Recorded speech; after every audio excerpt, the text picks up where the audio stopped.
In recent months, with the change of leadership at the Department of Migration, the number of rejections for residency applications in Paraguay has dramatically increased compared to previous years.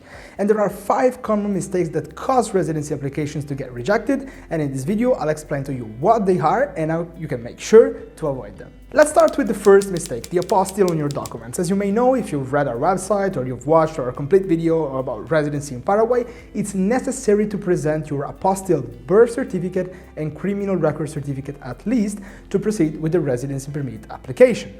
This seems straightforward, but there's actually common mistakes that are common, especially among people from Canada, Australia, and South Africa, who often mishandle the apostille process. The apostille must be placed directly on the original document issued by the national authorities, not on a notarized copy or on other sorts of copies. In these 3 countries, getting an apostille on a notarized copy or a translation is often faster and easier than getting it on the official document. But an apostille on a notarized copy or something else is not accepted, and it's just like not having it at all. So especially if you need an apostille on a document from Canada, Australia, or South Africa, make sure to insist on getting the document apostilled directly on the original paper. For Australian and Canadian documents, what we suggest is to get an embassy to apostille the papers, while for South African documents, normally the best way to go is through a specialized agency. If you have any doubts about how to correctly prepare the apostille for your documents, always feel free to contact us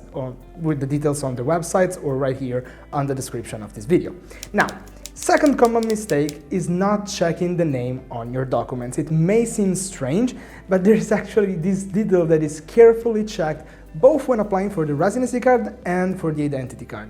If the name is not exactly the same on all documents, your application may very likely be rejected. A middle name, for instance, can be an issue, especially for applicants, in my experience, from Ireland and the UK. Especially Irish passports often include the owner's full name, including all middle names, while the birth certificate and the criminal record certificate usually show just the first name and surname. So, when you apply for these documents, just make sure that they display your name exactly how it is stated on your passport. And for those who've changed their name, it's not a problem, you can still go through the residency process, but it's just important to present an official apostille document, like the history of name changes in the United States, for those who are familiar with that certifies the name change on the public records. Now, sometimes with a bit of persistence and some bribes, you can even get by even if you have a middle name that is not on all your documents. However, this always comes with its cons, so longer wait times, higher costs, and problems that can easily be avoided just by checking the documentation before you actually travel to Paraguay. The third common mistake is typical for those who are born in one country but are now living in another one. As we explained in various contexts, the rule is the following.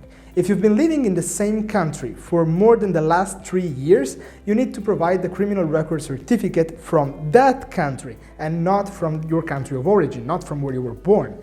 If you've changed residency multiple times in the last 3 years or you stayed exactly where you were born, then of course your criminal record certificate must come from your country of origin. Now, this is stated pretty much everywhere and it seems very straightforward, but actually we are familiar with the fact that there are a lot of problems and misunderstandings with this point, because the Paraguayan Department of Migration has no clue and has no way to check where you've been living in the past few years. So if you were born, let's say, in the United States, but you've lived in France for the last 5 years, it's up to you to prove that you've indeed lived in France for the last 5 years.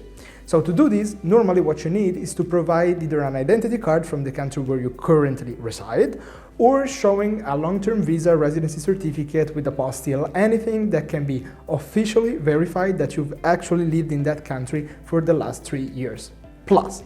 Now, what happens otherwise? Well, in absence of proof that you lived outside your country of origin for the past 3 years, the best way to go is to bring both the criminal record from your country of origin and from the country where you now reside, so just to avoid any sort of problems. Fourth mistake, this one is related to the birth certificate, and it's especially relevant to those who were born in India or China and then have naturalized in other countries, but more in general, I would say it's very important for anyone who's born in one country and then has lived abroad for most of their life and got naturalized.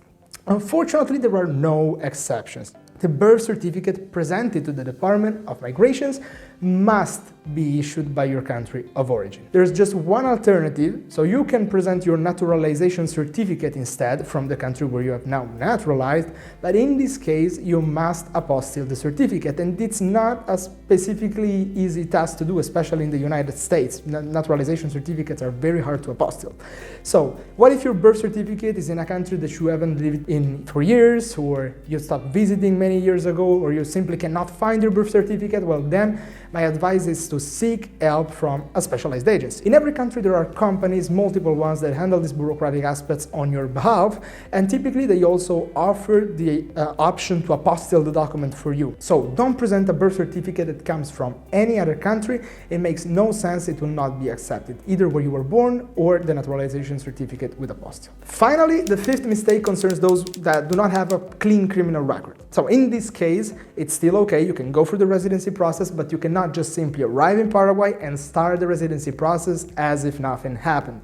So even if it's something that seems minor, like a misdemeanor from 20 years ago, it can still cause a rejection by the Department of Migrations if you don't take the necessary extra steps. When your certificate shows judicial records, you need to present a note with the translation of the certificate and proof that this debt to justice has been settled. So at this point, the Asesoría Jurídica, the specialized office, both from the Department of Migration and from the Department of Identifications, will need to examine your case, and from our experience we can say two things. Well, first of all, if it's something like a minor crime, a bar brawl from 20 years ago, you can always get a positive response. But second, obtaining that positive response is not free, like be prepared to pay some extra fees. As you can see from this list of the 5 most common causes for rejection of residency applications in Paraguay, most problems arise because the applicant does not prepare their documents correctly. Therefore, the best way to avoid making mistakes is to contact an experienced professional that can guide your residency process even before your arrival in Paraguay. A true professional does not just know how to get things done here. They know the documents from the various countries their clients come from, they know how to prepare them, what's the timeline, what's the general costs, and especially they understand the potential problems that may arise with each document. If you have questions about your documents or any of these mistakes, just feel free to email or WhatsApp us and we'll be happy to help. From Asunción today, it's everything. See you in Paraguay.